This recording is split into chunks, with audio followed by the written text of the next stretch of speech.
Hello and welcome to the Womxn Show. I'm Lenina Rassool and today we are speaking about my favorite topic, reading.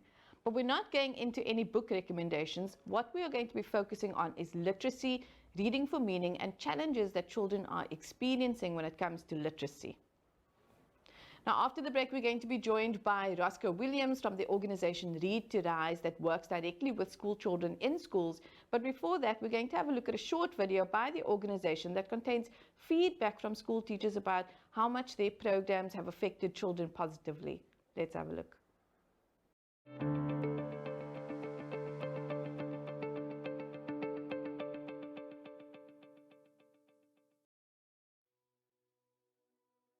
Good morning, I'm Mrs. Bartlett and I'm from Seaview Primary in Mitchell's Plain.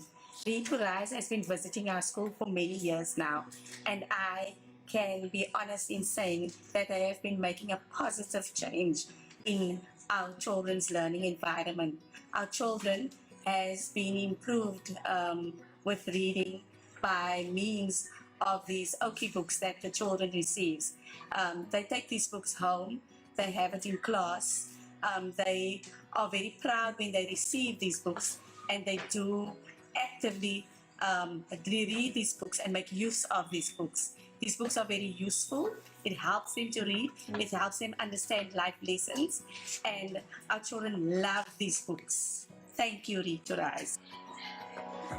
Hello, I am Mrs. Christians from Jamaica White Primary, and this program has been very informative and very encouraging when it comes to learners reading. Learners are really enjoying themselves and they engage very well with the program and they truly enjoy the books, and it's very nice also to see how the progress of the books are happening as Oki is growing. Learners are learning so much and learn even from their older brothers and sisters. Good morning, I am Ms. Smith. I'm the HOD of the grade 2s and 3s at AZ Bowman Primary School. We would like to take this opportunity to thank Read to Rise and all the funders for the awesome work that you are doing and for sponsoring our learners in these books each and every year. Thank you so much. Good morning. My name is Jerusha Howe from Little Primary School situated in Mitchell's Stage. I would like to thank Read to Rise as well as the funders that invest in this program. Thank you for investing in our children. Thank you for paying it forward. We appreciate everything that you do. Thank you that you have taken it upon yourselves to take our learners forward. We appreciate all your hard work. Keep up the hard work, keep funding and keep investing. Thank you. Greetings, my name is Linda Lolamula and I'm a student teacher at Alpine Primary in Cape Town. I'd like to thank Read to Rise for coming through and giving the learners books to take home and for educating us more about reading and the importance of reading. So my experience was good. The learners enjoyed, they participated well, they listened thoroughly and they were able to answer the questions. They were very excited. They answered questions about the importance of reading and why they think reading and how they think reading will impact them in the future and in their respective careers. So once again, I'd like to say thank you and we enjoyed this experience a lot. Good day, my name is Teacher Jacobs and I am at Hillside Primary in Latin's Mitchell's Plain. I would love to thank Read to Rise and the funders for blessing us with these wonderful books. And then also thank you for sharing the stories and thank you for giving the life stories out for the children. Thank you so much. Everybody, I'm Mrs. Benjamin and I teach at Womxn Primary School. I'm a grade 2 teacher and I just want to thank the funders for what they're doing to our children, with Read to Rise. The children are so inspired by reading and especially for the books that they get. Thank you so much. Good morning, my name is Ms. Moitsani. I'm a primary school teacher at Hillside Primary, and on behalf of our school, I'd like to extend our sincere heartfelt thanks to Read to Rise and our valuable funders as well to support Read to Rise and the initiative to help support our learners in reading. I like to communicate this message to Victorize and to tell them we are blessed and we are honored that you're always coming to our school and giving us words of wisdom, encouragement, and to motivate our learners, because your words take it's a long mile. So we really thank you so much for everything that you have done, and continue to do the great work that you are doing to our school and to the rest of the Womxn Show. Thank you.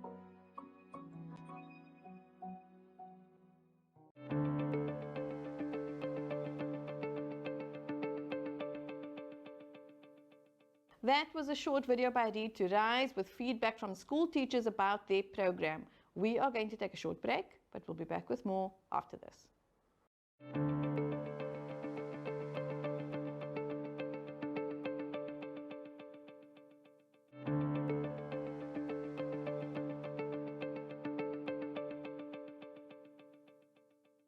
Welcome back. You're still watching The Womxn Show, and today we are speaking about reading and literacy, and I'm so excited to have an organization called Read to Rise in studio with me, and joining us is Roscoe Williams from Read to Rise. Roscoe, welcome. Thank you for joining us. Thank you for having me. So Roscoe, to start us off, I wanted to speak about the report that was released in May, right? That said 81% of children in South Africa cannot read for meaning. And so we know that our statistics, generally have been sort of low, and now it's even worse since COVID. But I wanted to start by asking you, what is the difference so that all of us know between reading and then reading for meaning, and why this is important? Yeah, that result is really shocking and scary to think that our learners are struggling. So with reading, your children will say, look, we can read on the board, we can read the story, but the reading with meaning part is being able to comprehend. It's obviously about speaking about the story. And with children in school, these are the encouragement that we encouraging children, because a part of understanding school is being able to read and understand. So that is the challenge that we're having in our schools, where children don't read with meaning.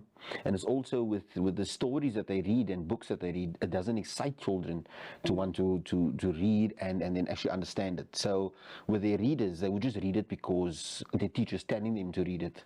And we find that if you're going to give children fun and exciting stories that's relevant, they're going to want to engage, and then it'll get them excited to actually read with understanding. And I think that is crucial, is getting the children the proper books to read. And that's a part of what we are doing, is giving children the relevant and right appropriate books to read. Thank you. And I think also, obviously reading for meaning is also important for them to understand instructions if they're given instructions. Yes. So understand once you get to exams and assessments, what the person is actually asking you to do. Yeah, exactly. And I mean, part of their test, they're writing tests and assessments, and in the test, they give you a short story, and if you struggle to understand what's happening there, then you're going to have low marks. And the benefits of reading with understanding is better marks. It helps you excel at school, and it helps you as an adult one day. Yeah. Thank you. And I just want to correct from my side. So 81% of grade 4 learners, if I'm not mistaken, it was, cannot read for meaning. And Roscoe, so I want to ask you, so thank you for that. And now that we know sort of why it's so important, and you've spoken a little bit about what you then go into schools and do, and try to make reading and stories interesting and fun. Tell us about Read to Rise. So Read to Rise, this year we'll be 10 years old. We are a literacy organization. Well done. Yeah, it's a huge achievement for such a small organization. It was started in September 2013 in Mitchell's Plain, in the community that we grew up. So my brother Roscoe Williams, who is the author of our books, we came up with this initiative where we identified an issue where children are struggling to read. He then wrote his own children's story and came up with a character called Okie the Acorn. So all these books have important life lessons in it. It's fun and exciting, and it's colorful books. So we've got a team, and they're all studying to be teachers, and we've designed programs around each of our OK books. We then go into the schools in Mitchell's Plain. There's 47 schools where we help about 20,000 children every year, and we've designed these programs around these stories. It's very interactive, so we get children to participate. We get them to think, so it's very engaging with the learners. At the end of that lesson, each child then gets their own book. These books are sponsored by corporates and individuals, and we then give these children brand new books. It's theirs to have. And the sad part is, for some of them, it's the first time they've ever owned a book. Wow. So when you give that child a book, they can't understand that this is my book to have. You know, in the first page of this book, it says that this book belongs to. When you tell the child, write your name and surname, it's such a powerful statement, because they are taught not to write in books. You know, it's the school's books. So we go into these schools, and we've committed to visit those grade 2s and 3s twice a year. So they will be receiving 2 books in their foundation phase year at the school. And we also, what we've come up with, we call it a mini library. So it's a wooden shelf. We've got an organization that train handicapped people to work with wood, and they make our shelves. There's 50 brand new books, different levels of reading. This mini library, they get placed in that class. So the saying goes, if you can't go to the library, we'll bring the library to you. Yeah. And that is also then sponsored by corporates. You know, we want to give children access to as many books as we can. And the teacher then use those mini library in the class to incentivize kids. You know, when they finish the work, they can then take a book. Some teachers got a system where the child can take the book home and then return the book. And that is our aim, is to give them access to relevant books, going to these schools. We work on the Cape Flats. We even got a team in Soweto up in Johannesburg, working in 30 schools over there. We've been to some other provinces as well. But our main focus is these 2 communities, Soweto and the Mitchells Plain area. And that is our aim, is to get children excited about reading through these fun and exciting books based around the character called Oki the Acorn. Roscoe, I want to ask you, because usually when people start an initiative or a cause, there's always a story behind it, and often we want to give back to who our younger selves were, right? And there's a story. I often say, you know, I love reading, and I was fortunate enough to almost be born with that love of reading. And so I remember, you know, just when I'd go to my cousins, the first place I'd go is to the library books and reading. My dad used to buy the newspaper, so I'd read the carton. So, you know, always. But you guys also grew up in Mitchells Plain. I was in Westridge, Mitchells Plain. I was also in Westridge, Mitchells Plain. Tell me about the culture of reading that was instilled in you guys, because I'm thinking there was, you know, this was not generalized. People say I was an outlier because I loved reading so much, but not everybody else did. I don't remember reading in groups or anything like that. What was it like for you guys? So so also coming from that community, also, you know, our parents wasn't well off, but reading was one thing that they always encouraged. You know, the newspaper was there. I remember as brothers and my late sister, we used to fight when my dad came home for the newspaper. You know, we wanted to read this paper. I remember my mom taking me to the library. You know, we would go to the library. So we were exposed. It was never forced upon us, but it was there. We were exposed to this. And we know the benefits of being able to read, you know, and Ethel's so phenomenal for this, also coming from this community. And because of his love of reading, he was able to go and study at 6 of the best universities in the world. Today he's at Oxford University. And this is the part of the message that we encourage these kids. So we know what our parents encourage us to do, and that is what we're trying to encourage these kids. We know what it did for us, and that's the same message we are sharing with these kids, the importance of reading. And we know that some of their living conditions is maybe very different to what ours is, and that is why we have committed to this community, and we continue to go to that community every time, sharing these messages and what we were encouraged to do, and we're sharing that same with those kids, with the hope that they also become amazing people one day. Yeah, and you can do that through reading. You're making me think of the story of Matilda. And my daughter was talking about it, and she was saying, you know, Matilda's got superpowers.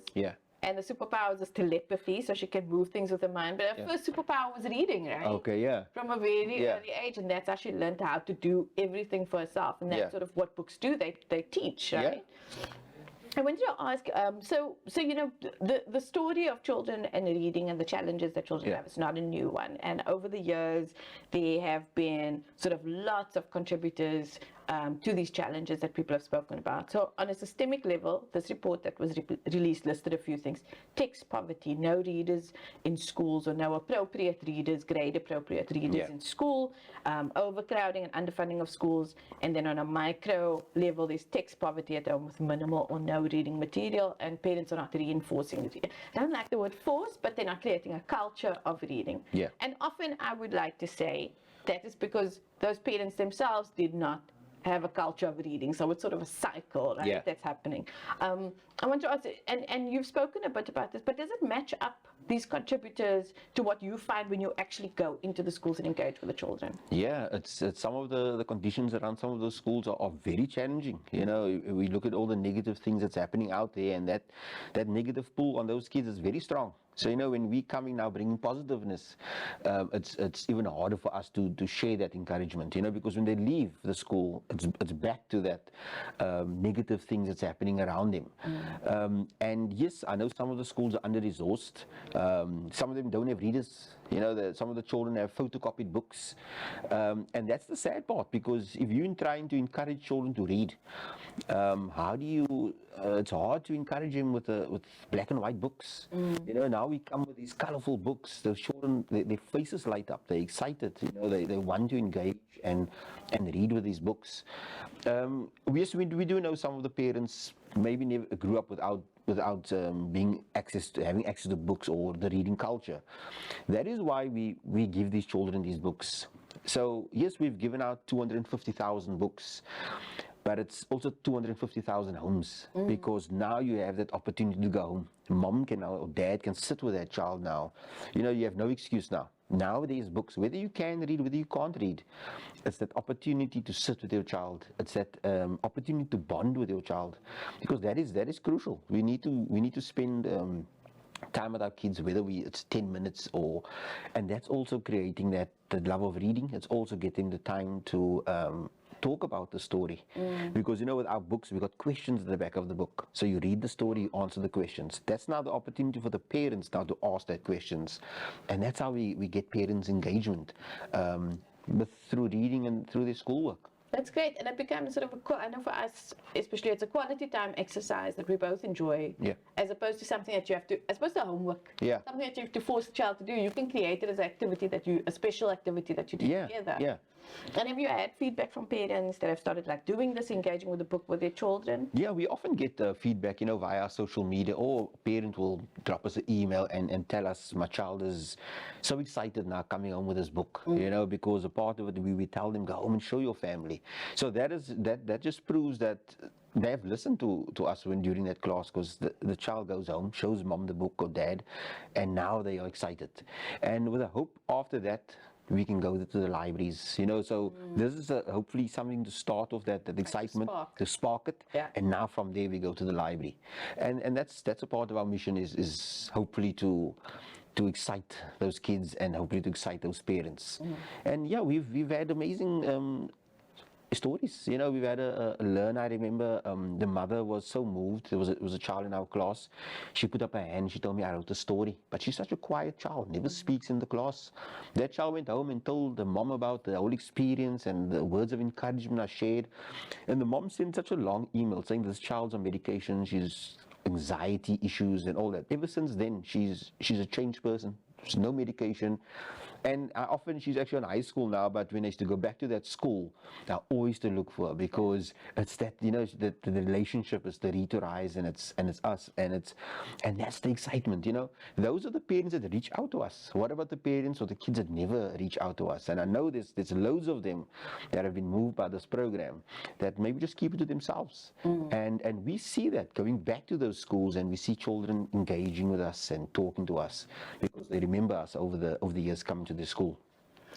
That's so powerful. I want to ask you, just because you brought it up, you brought up the topic of how stories can help change people's lives. And I know for me, I always say this to people, you know, we never went anywhere, right? We never traveled, I grew up in a very small cocoon, I think right up until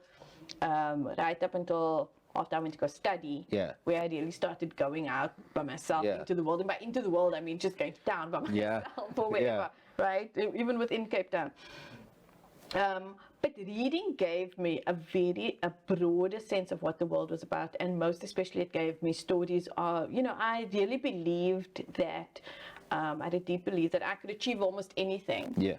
Because I had now read that this happened to lots of different people, Yeah. right? That Yeah. you can have these challenges. Every story has got characters and then a challenge and the way that they overcome the challenge. Yeah. And so I think I just want to ask you, the power of story. When you give child access to books and access to stories, you're giving them access to more than just something to read, right? Yeah, and that's what Ethel has done in these stories. Every story has an important life lesson. There's a message in the story, and it's relevant to the kids. It's things that happen every day in our schools, whether it's bullying or just being nasty, and that's what it's about. Every story has those messages in it. So when the child sees you again, they can't wait to see what that life lesson in that story is. And that's what we're talking about, is getting relevant books to get children excited. And that is what it is. In order to get them to love reading, is give them fun and exciting stories. Stories that children can relate to. That's why when parents often ask me, what books can I get my children? And I would often say is, find out what the child's hobbies is. Whether you like a sport, get the book about the sport. And it's also now you to ask him the questions. It's easy just to give the book and tell him to sit in the corner.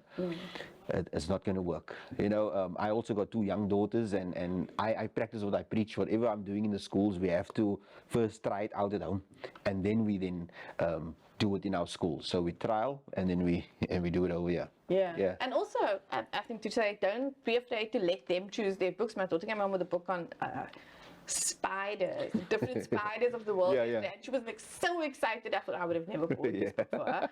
But she absolutely loved it. So we both have daughters.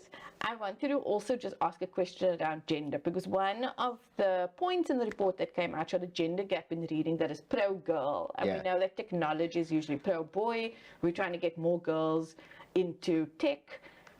But with reading, it's pro-girl. And so you work on the ground, you work in the schools. Yeah. Is there generalized or culturalized sort of stigma around boys and reading that I think, and I will add, you see all the time, I don't want to stereotype myself, but when I look even at what we watch, what we see on TV, boys reading are sort of the nerds. Yeah. That is always the association, and when we do the follow-ups, we often ask these kids if they've read the stories, and we can see it's.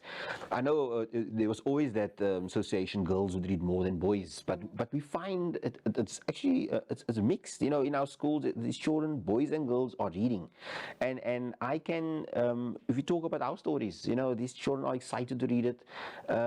So it's actually hard to say whether it's more girls or boys, but what we're seeing it's mixed. There are kids there.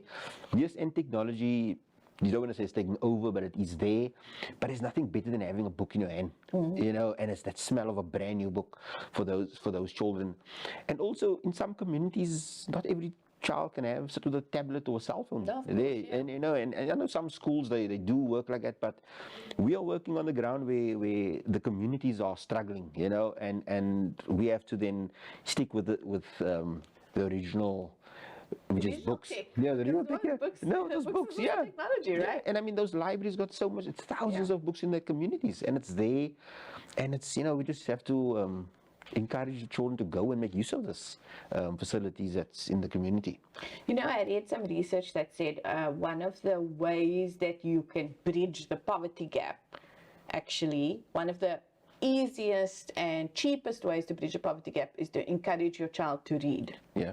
And so in that way, you're feeding them a lot more knowledge, right? And so, if you could, I think, if you could give a word to encouragement, getting to the library, that's free. Yeah. What should parents focus on when they are trying to initiate something with kids generally didn't want to start? Every parent wants the best for their child. You know what I mean? And what we're doing now, we don't reap the benefits now. That child will reap those benefits when they're an adult. So I think that as a parent, if you want the best for your child, it's make the time for your child. Yes, we work and it's shift work, but you can't just send the child to school and expect the child to excel. Yeah. It's all out on their own. We also have to make the time, and like I mentioned, I'm a parent. We sit there, some of the schoolwork that my daughter goes through, we struggle also. We have to Google and figure. So imagine how it is for a parent that is just sending their child under the challenging circumstances.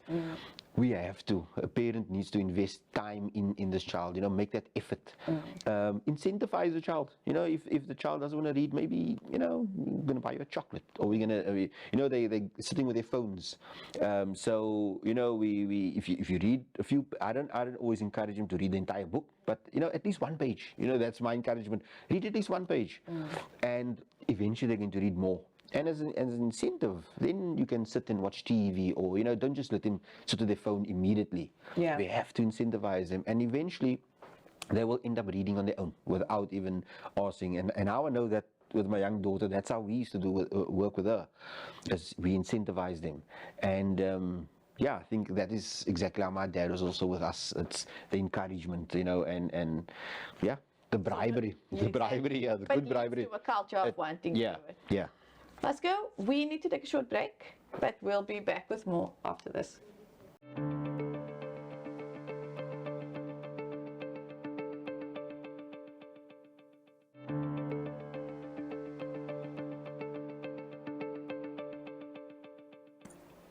Welcome back. You're still watching The Womxn Show, and we are speaking about reading and literacy, focusing on school children. And still with me in studio is Roscoe Williams from Read to Rise.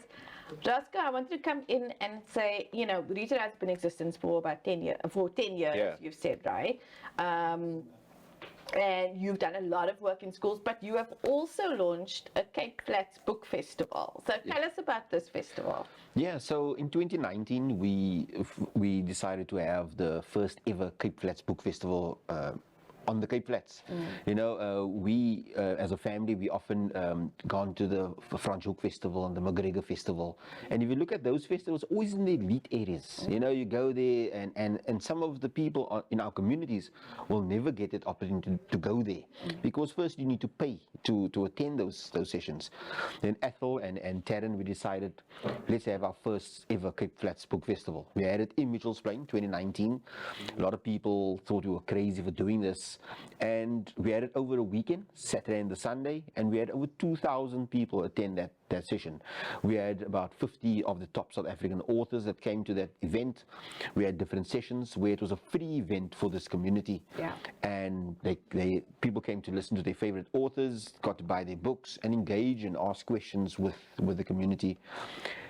Seeing the reactions from people, and feedback from people, it was really heartwarming. We thought this is definitely what we're going to do. Then COVID hit us in 2020. We couldn't have that festival because of COVID. And then last year we decided, hey, we have to have this festival again. People's asking about it. Then in October we decided to have then the festival once again, and again, an amazing response we had from not only the community. There was people that came to Mitchell's Plain for the first time ever. There's always the stigma to Mitchell's Plain, and when people came there, it's like, but it's such an amazing place. Yes, there is challenges in some areas, but for that time it was really amazing. Coming there to see authors that has never been to Mitchell's Plain come and share their stories with the community. We had children authors, we had even illustrators there over the weekend. We had booksellers on the days there over the weekend. And once again, the second one was over 3,000 people that attended this. So we know that in order to get our people excited about reading, we have to expose them to these types of festivals and events, because we know some of them will never be able to go out to these elite areas to attend these events. Yeah, I don't think I've ever actually been to one. Yeah, and I don't really think about it because it's sort of outside of my sphere of experience. Yes, and I was fortunate to be on the Franschhoek Festival one year through the organization and getting to see the people that is there. It's none of the people that is from the communities we work, and from there just something sparked and said we have to bring that into our communities, and we see it. It's just something extra and something different that our people has never ever been exposed to. And I think that we will hopefully continue to do this every year in this community, and hopefully it grows from there on in. Yeah. I'm mean, that's so brilliant. And I think I just want to throw in sort of a different angle here, which is like, on the one hand, we're speaking about, challenges with reading and literacy and how we need to encourage a culture of reading, but also, at the same time, to acknowledge that there is a huge culture of reading, that people do read, because there's certain perceptions and stereotypes about certain areas described as marginalized or disadvantaged, but actually host of readers, right? They are. And I was saying, we just need to have more of these types of events, and around it, writing competitions, these are the things we have to, we can't just talk, we have to then do things to expose our people to it. No, Roscoe, we're hearing a lot today when we speak about kids and reading and schooling and their future, right? South Africa's got its own challenges of unemployment, and a lot of the focus right now, I think, of campaigns, and I think you'll agree, is a lot on technology. We're hearing about the fourth industrial revolution, we're talking about, and yet, even to engage with those things before I think it's important for parents to know before your children can even engage in those things, they need to be able to read for meaning. And so when we think about, a parent might think, okay, my child can read, they are fine.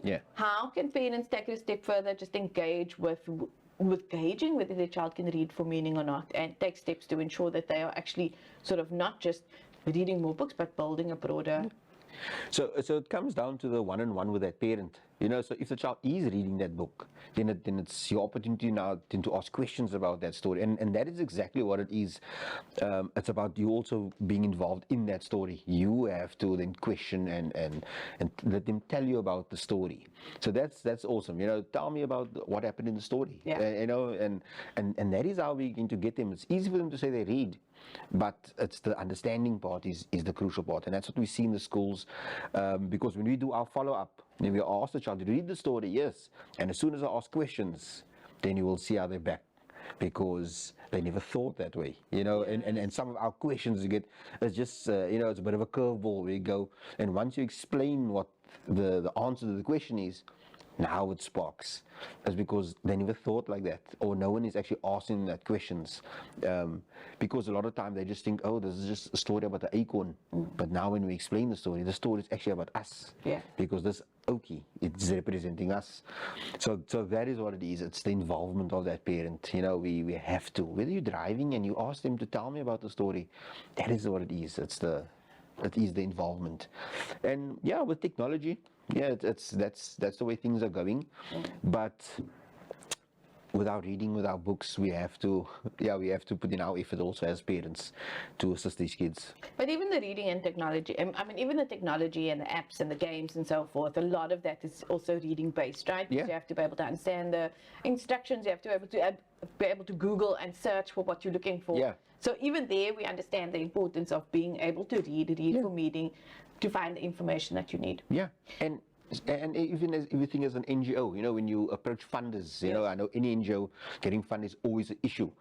And a lot of times when you go to funders, they will tell you we only fund maths and science, and but the children can't read, but we only fund maths and science. So sometimes we need those stakeholders to just change the mindset a bit. If we invest in literacy, eventually those kids will be able to do the maths and science. And that's what it is about. Roscoe, so you have had a unique opportunity. Read to Rise, working on the ground, working at schools with directly with the children, right? We know that our schools have lots of challenges. You've mentioned so many of them, and I think, not even referring specifically to the schools you've visited, but on a broad level, what is needed from your perspective? What have you learned? Are there things that kids have asked for? What is needed to fix some of the challenges that we're seeing in our schools? I've been invited to many of these literacy seminars from various stakeholders, and it's often just talk. The actual seminar is a glamorous event. And I think that, it's, you don't need to invent the wheel. There's so much literacy organizations that's working on the ground. We just need those stakeholders that have the funding to partner with these people. And we will then actively do our project on a bigger scale. If I had access to more funding, we would then have, my wish is to have representatives at that school, because we know it's not supposed to just be a visit and leave. We need to have that like one-on-one. We have to be active and representative at that school. So if these stakeholders partner with the literacy organizations that's already working there, we will achieve so much more. Because there are other literacy organizations that are in the schools that we work in. And it's the same thing as the funding. And we know that if we had that funding, the organizations can do so much more. And we could reach so much more children and encourage kids in further and other communities. And not to not to make a point for less funding, but also it's a knowledge exchange, and so your barrier to entry is really low, right? It's lower than having to buy a tablet. That's easier. Kit out computers or specialized knowledge. And also, like with funders, you give the book and they expect the child to read next week. This is it's not an overnight thing. It's about the consistency, and eventually we'll reap the benefits. And that's why we know that you're not going to see reward now with this program. This reward you will see in years to come when that child's at his graduation and he acknowledges people that has impacted. And these are the people, when you talk about organizations that have supported kids throughout the years, we think about at school, we had people that came to our school that stands out, that impacted our lives. And I think that is exactly what it is. It's having people from the community that is helping those kids from the community. And it's been 10 years, so you've got kids that you were working with that have gone through, right? And have gotten testimonials. I think you said to me one day, someone approached you and said, our first grade 2 class matriculated last year. So some was at university, some was working.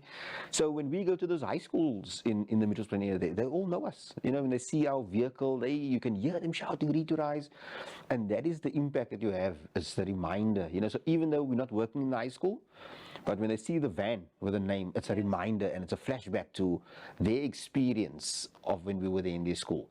And you'll be surprised, some of them still have that books. I often ask them, where's the books? No, I got it, gave it to my brother, gave it to my sister. And that's what it's about, the fact that you now have books in your home. And we've achieved something if they have those books. Roscoe, when we started the show, we played out some video about feedback from teachers, right, about the impact and the effect that Read to Rise has had on the children, on them. And so how is it, how easy or hard has it been working with the schools and the teachers being able to integrate some of the stuff into the curriculum, really? So the teachers love us coming to the schools. I often feel bad because, they could be busy with assessments, but the teacher will stop because they know the value we bring to that school, and now that the whole class have books, it gives that teacher an opportunity. Now everybody can read together, because sometimes it's not enough readers, so there's 10 readers.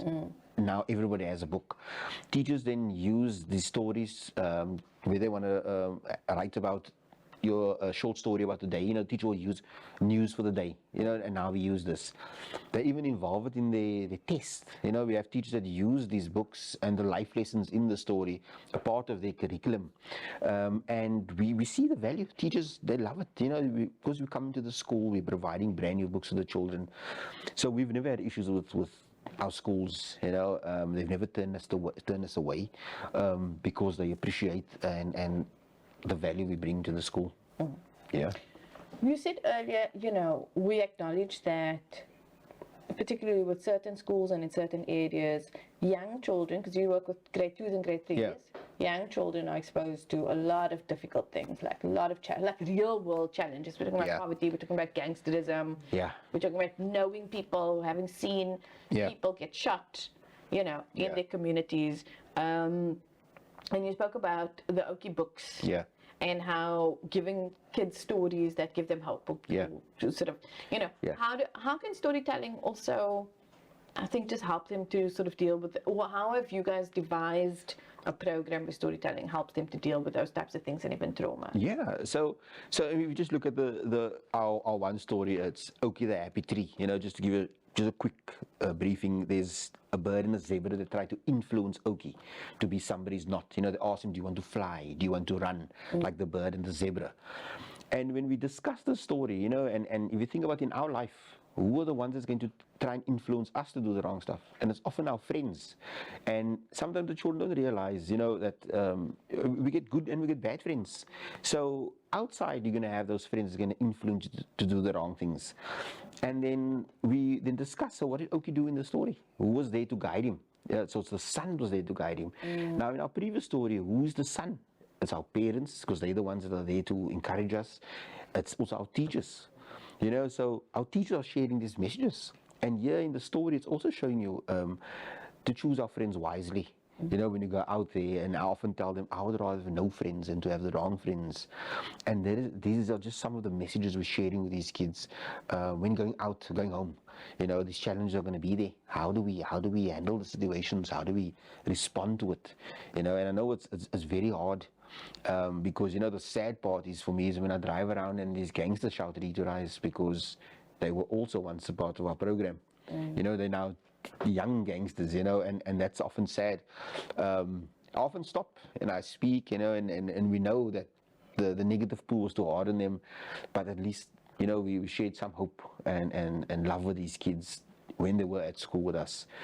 So in our stories, we're trying these life lessons and how to handle it, and there's solutions in the stories, and that is what we are trying to do. And I know it's hard, but we're trying our best to show them the way. Yeah.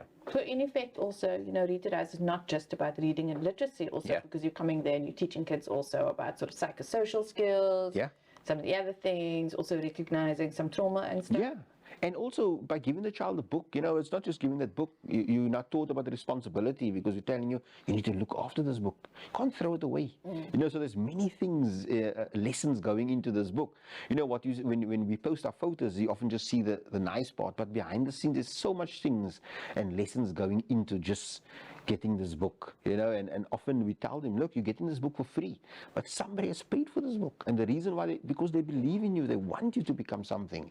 So, you know, that's these messages that we are sharing with these, it's messages of hope. It's an act of hope for these kids. I love that. And I made a note here when you were saying earlier, you know, children are taught not to write in books, which is not something you consciously think about. But that's so true. Even if you go to the library and the privilege and you get these books for free, your readers, etc., you sort of taught to engage with it in a very formal way, right? And so you know, what it sort of struck me as was also a level of ownership and being able to own something. Right? And that's what it's about. It's just, when we're saying, when you tell a child, like a grade 2 child, it's the first time they're seeing us, and you tell the child, write your name and surname, they're hesitant because, is it my book? Can I? They look at the teacher, can I? Say, yeah, it's your book. You know, at the back of the book, we got questions. I say, no, you fill it in. You write it. Whether it's wrong, it's your book, you practice, you know, and that's what it's about. But that's the thing, you know, we sharing these kids, we're giving them these opportunities, you know, brand new books, it's yours, and you'll be shocked when you go to these higher grade learners. They still got that book, sir, look, my book is covered in plastic, you know, they're appreciating these books. So those grade 2s and grade 3s, you know, once they're done with our program over the 2 years, they will receive 4 books. So 2 in grade 2 and 2 in grade 3, and that's what we've committed. So that child will have at least 4 books after our program in the home. It's there for the parents to use, it's there to pass on to your siblings, you know, read to the friends, your neighbors, and that's what it is. Our hope is to create that culture of reading at home also, in the community, you know.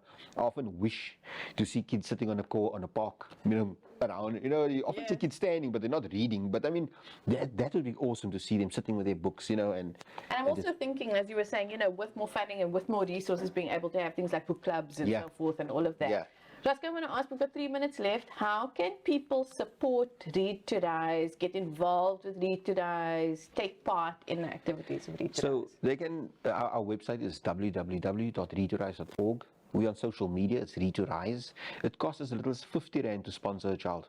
So whether you want to sponsor one child or you want to sponsor more than one child, we would love corporates to get involved, you know, and it's not just give your funding.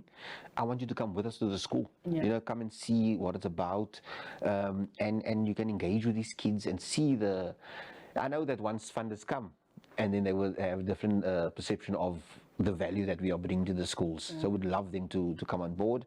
And on social media, Read to Rise, and all our information is there. And also share the posts and Share the the posts, work yes. and share the books. And so, and the books, how do people can buy these books? Yeah, so these books are available on our website, readtorise.co.za, and all the books are there, written by Roscoe Williams. All Ethel's books is there, and the Oki series. All the proceeds of these books go back to Read to Rise. So Ethel doesn't get anything, and that's a part of our fundraising, is selling these books so that we can continue to help our kids. Yeah, and so just to say, so, everything that Roscoe's been speaking about, you can go onto the website and purchase the books yourself and then have those conversations, read it with your kids, ask the questions, have the conversations, create quality reading time with your kids and foster a culture of reading. Roscoe, any last words to parents out there before we go? Make time with your kids, engage with them, sacrifice half an hour of your time and ask them the questions. We have to create that culture, and we as parents have to show them we read, and they will eventually mimic us. Yeah, I want to say, like, my best way to incorporate it really was to read at bedtime. Yeah. I think it was an easier thing because you see it in all the movies. Yeah, yeah. Right? So even though we didn't read at bedtime when I was a kid, Yeah. it's easy for me and it's easy for my kid to sort of be read to at bedtime. Yeah. And we have a lot of fun doing it. Thank you so much for joining us and sharing the story of Read to Rise. Thank you for having me. We are going to take a short break, but we'll be back with more after this.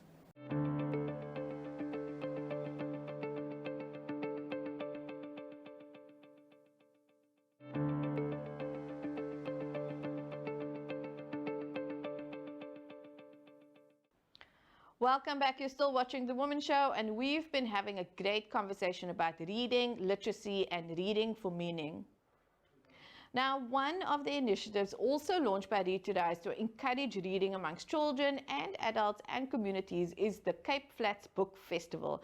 Roscoe Williams spoke about this before the break. We are going to have a look at a short video showcasing the book festival and what it's all about. Let's have a look.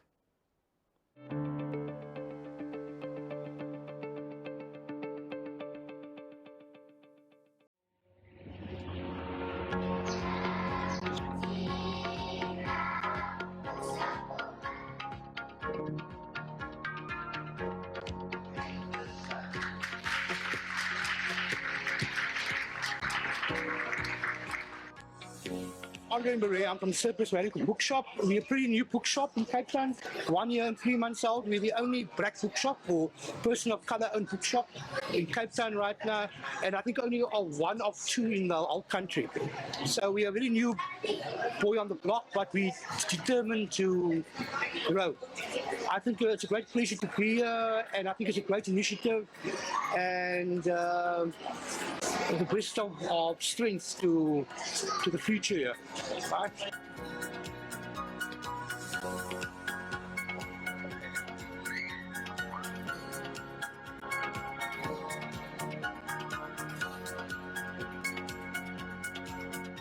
Hi, I'm Rodney Scara Brown, the author of Shades of Cape Flats, Knockout, and of course the book Lulu.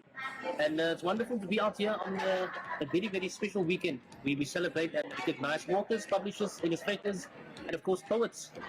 It's been 2 years since we last had some interaction between everybody here, so it's a wonderful event. It's for, if you aspire to write a book, if you want to be heard, if you can put your thoughts onto paper, then this is the event for you. And again, well done to Read to Rise for the initiative, and to all the authors and all the writers and all especially the public that came out here early this morning to be here. Wonderful to see, and long may the legacy continue.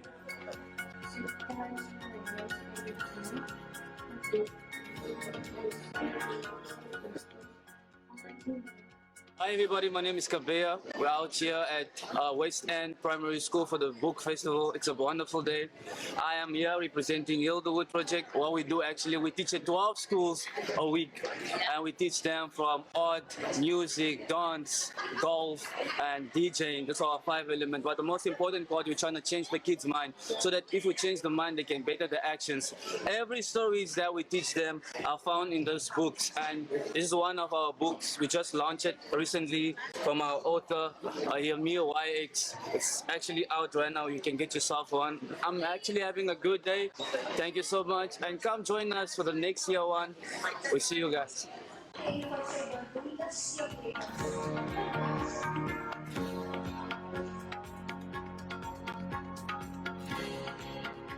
What is it? What is it?